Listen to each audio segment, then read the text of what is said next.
বাংলা মানে লোককথা, আর সেই সঙ্গে আছে ভূতের গল্প।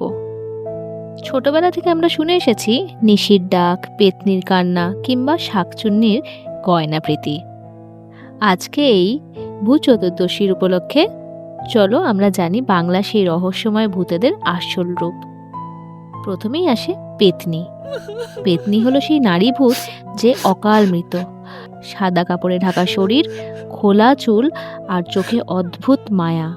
রাতে পুকুরের ধারে দাঁড়িয়ে থাকে যেন কারোর অপেক্ষায়, কিন্তু তার ডাক যদি কেউ শোনে আর ফিরে আসে না। ব্রহ্মদৈত্য। ব্রহ্মদৈত্য হলো ব্রাহ্মণ আত্মা। গাছের ডালে বসবাস করে তারা। জীবনে ছিলেন জ্ঞানী, মৃত্যুর পরও মর্যাদাবান। তবে তাকে অসম্মান করলে সে রূপ নেয় ভয়ঙ্কর শক্তির। নিশি। রাত গভীর হলে কেউ যদি তোমার নাম ধরে ডাকে, দেখো সাড়া দিও না যেন, কারণ সেটা হয়তো তোমার প্রিয়জন নয়, বরং নিশি। শাকচুন্নি। লাল পাড় সাদা শাড়ি, সিঁদুরে ভরা চুলের গোছা, হাতের শাখা পলা। শাকচুন্নিরা ফিরে আসে তাদের হারানো সংসার খুঁজতে। কখনো গয়নার বাক্সে হাত দেয়, কখনো আয়নায় তাকিয়ে থাকে ঘন্টার পর ঘন্টা। মেছো ভূত।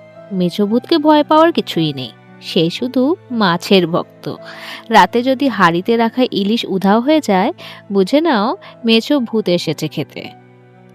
ভূতের গল্পে ভয় আছে, কিন্তু তাতে লুকিয়ে আছে ইতিহাস, কুসংস্কার আর আমাদের সাংস্কৃতিক ছোঁয়া। তুমি কোন ভূতের গল্পটা সবথেকে বেশি শুনেছ? কমেন্টে লিখে জানাও।